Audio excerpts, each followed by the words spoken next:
Ал тоқуды бастаймыз. Біз бұл үшін дәл осылай бүктеп алып, дәл ортасынан столбик санап аламыз. 1, 2, 1, 2, 3, 4, 5, 6, 7, 8, 9, 10, 11, 12. 12 ілмек санадық осы жерден, және 12 ілмек санап алдық. Енді осы жерден маркерімізді белгілеп аламыз.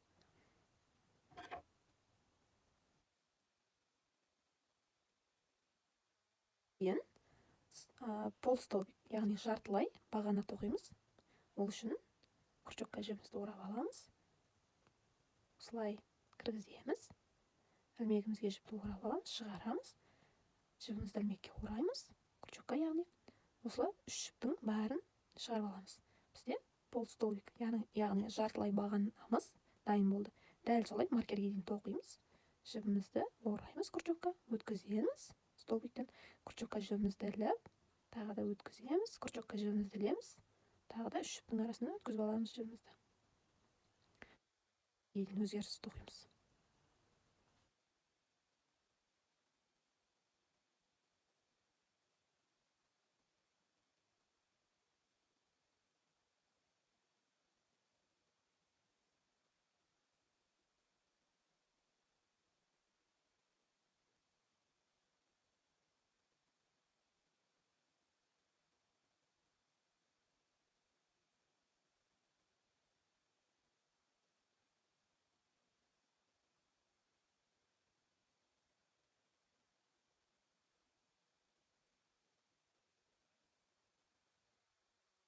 Жаңа айтуды ұмытып кеттім.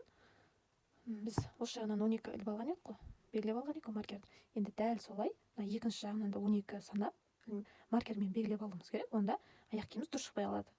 Оны белгілемесек, тағы да санап аламыз. 1, 2, 3, 4, 5, 6, 7, 8, 9, 10, 11, 12. Тағы да маркер қоямыз, 12 ілмек санап болған соң.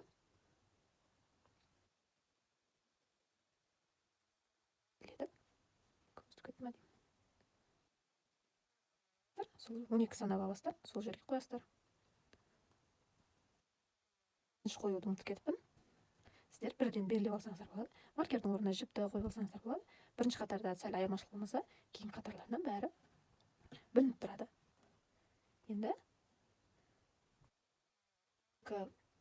санап алдық қой, дәл ортасынан 12, яғни 24, полный 24 столбикті столбик накидом әдісімен тоқимыз. Бұл жақта пол столбик накидом тоқыдық. Енді осы маркермен белгілеген жерге дейін столбик накидом әдісімен тоқимыз. Ол үшін крючокқа жібімізді ілеміз, столбиктен өткіземіз, крючокқа жібімізді ілеміз, шығарамыз, крючокқа жібімізді ілеміз, екі жіптен өткіземіз. Жаңа бар үш жіпті өткізген едік, енді екі жіпті өткізетін боламыз. Өткіздік. Енді крючокқа жібімізді ілеміз, тағы да екі жіптің арасынан өткіземіз. Дәл солай тағы да көрсетейін. Крючокқа жібімізді ілеміз, столбиктен өткіземіз, жібімізді крючокқа ораймыз, іліп аламыз, шығарамыз, тағы да крючокқа жібімізді ілеміз, екі жіптен өткіземіз, тағы да екі жіптен өткіземіз. Дәл солай маркерге дейін тоқып жалғастырамыз. Жоқ, өте әдемі шығады. Кез келген размерге тоқсаңыздар болады. Үлкен размерге де тоқсаңыздар болады. Үлкен размерді тоқу үшін баста біз 17 ілмек алдық қой, ал үлкен размерге 40 ілмек алсаңыздар болады.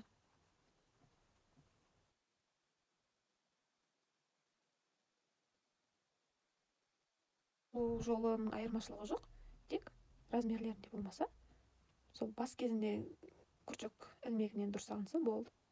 Ары қарай оңай.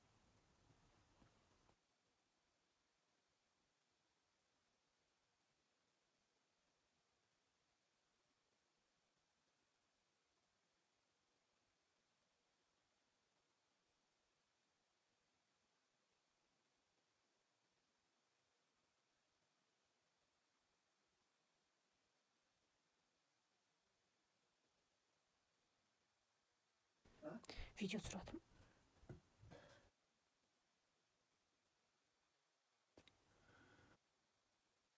Қатарымыздың соңына келіп қалдық.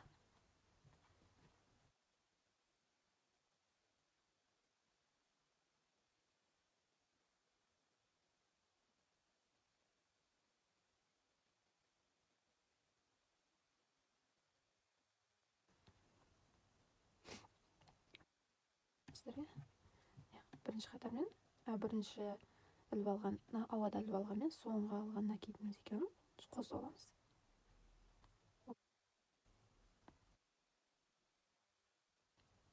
Ауада іліп алған екі ілмектің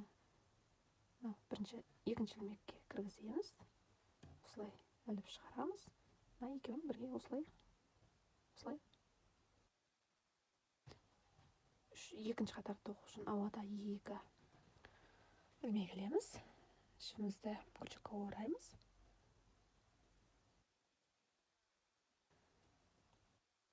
Алай тоқыдық. Екінші, үшінші қатар дәл солай тоқылады. Мына жерде жібін кейін кесіп тастайтын боламын. Мына жерде ілінген еді. Жаңа біз 12, мына жер 12, ортаңғы 12, яғни мына ортаңғы бөлігіне дейін пол столбик накидам әдісімен тоқтық. Мына жақтан столбик накидам әдісін алдық қой. Енді екінші және үшінші қатар дәл солай тоқылады. Ешқандай өзгеріссіз. Мына жерде өзі білініп тұрады. Өзгеріс тоқылғаны. Егер де былай ажырата алмайтын деп қорқатын болсаңыздар, маркер қойып қойсаңыздар болады. Екі жағына осы жерге дейін пол столбик, ал дәл осы жерден қарама-қарсы өзі былай өлшеп алсаңыздар да болады. Адасып кетем десеңіздер, маркер қойсаңыздар да болады. Қазір маркер табылмай жатырмын. Дәл осылай міне өзі өзгеше болып тұр ғой. Мына жерде пол столбик, ал мына жерден пол столбик, мына жерден столбик накидан болып тұр ғой. Сол жерге маркер қоясыздар. Сол үшін қолыма ілінгенмен белгілеп қоя салдым. Дәл осы жер столбик накидам аласыздар, ал осы жерден пол столбик накидам. Екі қатарды дәл солай тоқысыздар, өзгеріссіз. Бірінші, екінші, үшінші қатар дәл солай тоқылады да, біз бірінші қатарды тоқып болдық. Енді екінші, үшінші қатарды дәл солай тоқисыздар. Төртінші қатардан бастап қысқарту болады. Ал төртінші қатарда кездескенше, екінші, үшінші қатарда өз беттеріңізше тоқыңыздар. Бірінші қатардан еш айырмашылығы жоқ. Сәттілік. Келдік. Енді мына жақтар пол столбиктер өзгеріссіз қалады. Ал осы столбик накидамен тоқылған жерлерден қысқартамыз. Осы маркерлердің арасынан қысқартатын боламыз. Ал маркерге дейін пол столбиктерімізді алып шығамыз. Тоқып.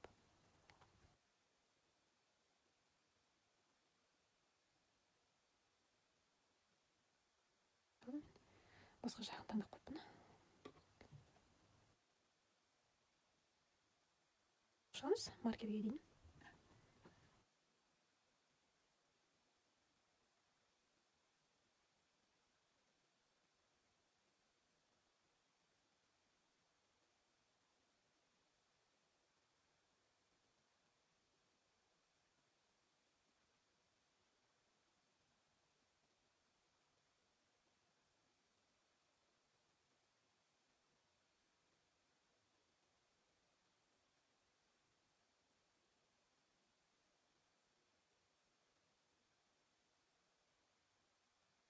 Тұрамыз, қысқарту басталады.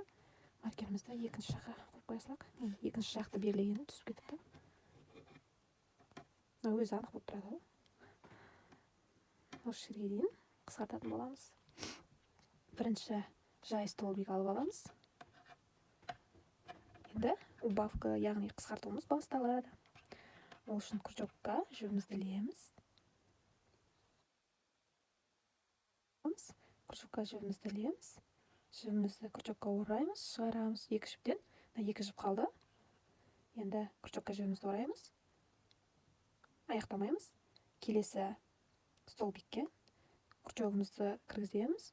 Жібімізді крючокқа ораймыз, шығарамыз. Екі жіптен крючокты шығарамыз. Үшеу болды. Енді крючокқа жібімізді ораймыз. Үшеуін шығарамыз. Осылай қысқарту болды. Біз бұл жерде екі столбикті бір-біріне қосып алдық. Тағы да келесі столбикті, кәдімгі жай столбик накидам әдісімен іліп аламыз, қысқартпаймыз. Біреуін ілеміз, біреуін қысқартамыз. Іліп алдық, енді екіншісін қысқартатын боламыз.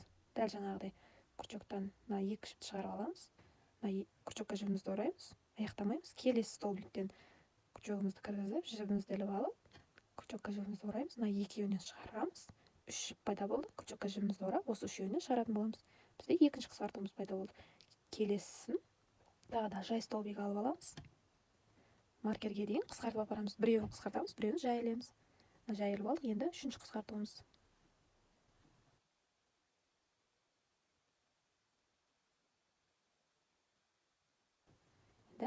4-ші қысқартуымыз.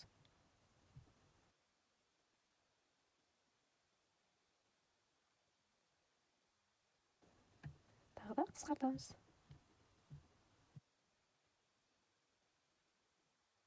Боламыз. Қысқартамыз.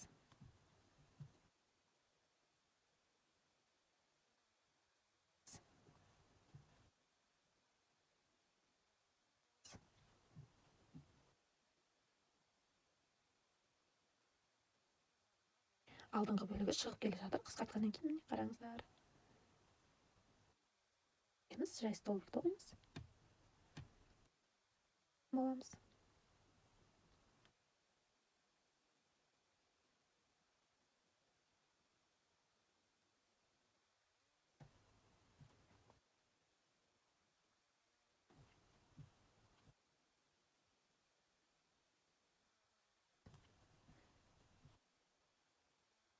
Жеттік.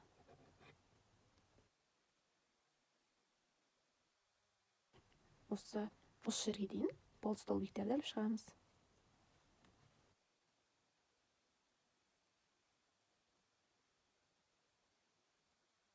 Енді өзгеріссіз болт столбикпен қатарымызды аяқтаймыз. Ал 5-ші қатарда кездесеміз. Еш өзгеріссіз осы жерге дейін тоқыңыздар. Аяқтап қалдық.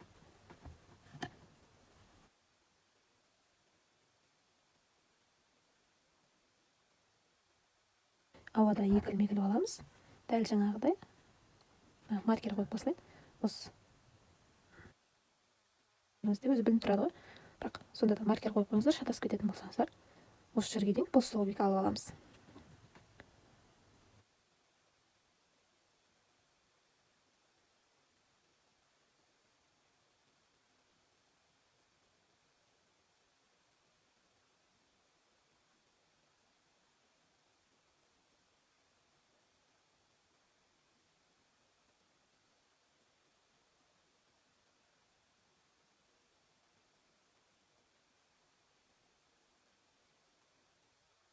Еттік. 5-ші қатарда да, дәл 4-ші қатарда қысқарту болады, бірақ 4-ші қатарда біреуінен алып, біреуін қысқартқан екен, біреуін жай тоқып, біреуін қысқартқан болатын. Енді барлығын қысқартатын боламыз. Осы жерден маркеріміз бар еді, алып тастадық.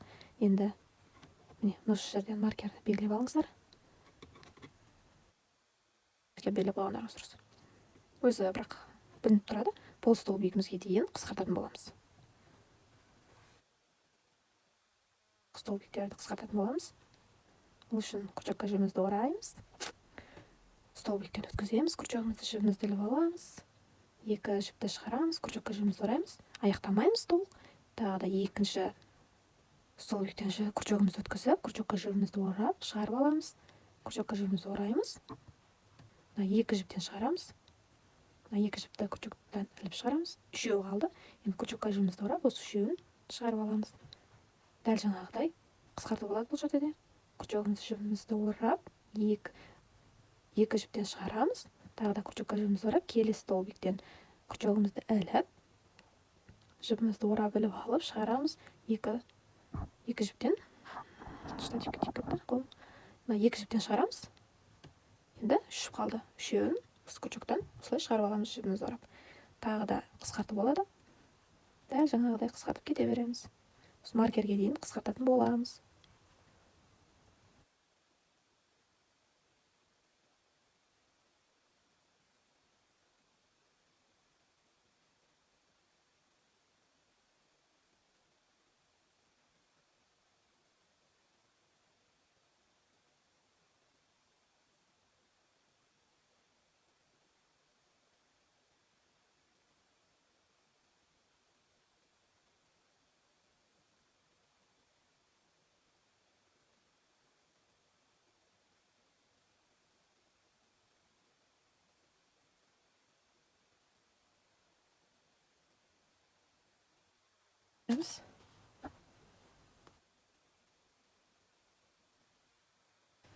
Қысқартуымыз аяқталды.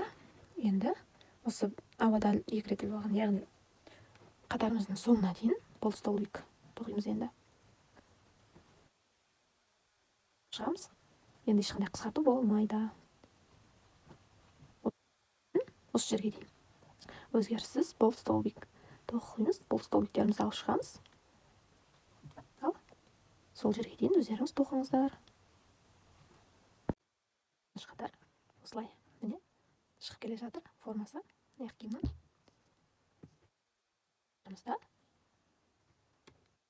Аяқ киімімізді ешқандай қысқартуда болмайды. Бұл жерде столбик без накида әдісімен тоқып шығамыз. Десеңіздер, біз жаңа крючокка жібімізді ораймаймыз. Бұл да столбик без накида әдісінде ешқандай крючокка жібімізді орамаймыз. Осылай столбиктен крючогымызды өткізіп алып, жібімізді ораймыз. Жібімізді іліп аламыз. Крючокка жібімізді орап алып, осы екі жіп пайда болады. Сол екі жіптен өткіземіз. Қарапайым столбик без накидамен айналдырып іліп тоқып шығамыз қатарымызды. Аяқталады.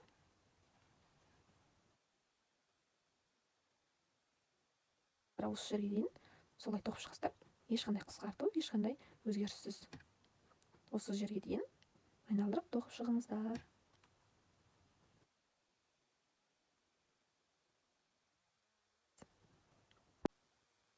Аяқтадық. Енді жетінші қатар. Жетінші қатарда біз жай ғана іліп шығамыз. Жай ғана накид іліп шығамыз. Шығарамыз. Крючокка ілмегімізді ілеміз. Ешқандай жіп орамаймыз крючокка. Жай екі жіпті бір-бірінен шығарамыз осылай. Дұрыс болмай қалды менде. Осылай. Крючокка іліп аламыз.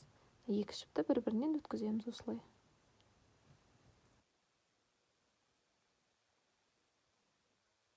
Аяқта жақсы ұстап тұруға осы әдіс. Дәл солай екі жіпті бір-біріне шығарамыз. Менде мына бірінші, екінші ілмек қатты ілініп қалды.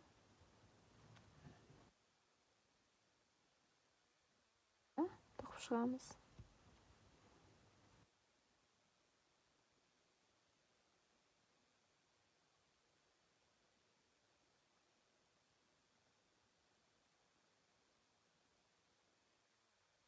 Киімнің формасы әдемі шығуына және аяқта жақсы тұруына көмектеседі.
Шығарып отыр.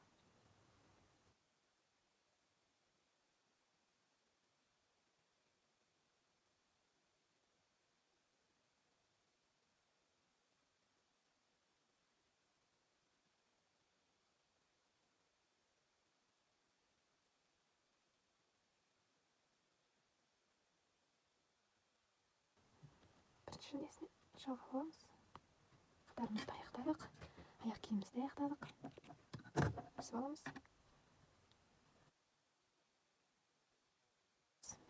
Енді мына артықша жіпті арасына бүлдіртпей қосып жібереміз. Сонда сөгіліп те кетпейтін болады.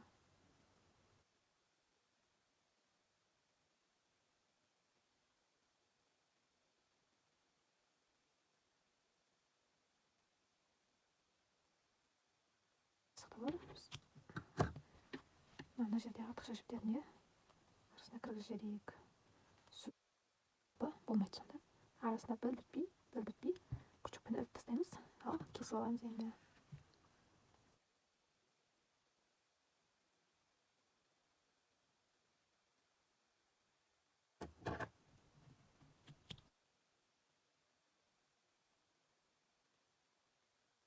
дайын болды. Енді біз қазір онша емес болып тұр ғой. Енді мұрнын, көздерін қоятын болсақ, өте әдемі аяқ киім шығады. Өздеріңіз де жасап көріңіздер.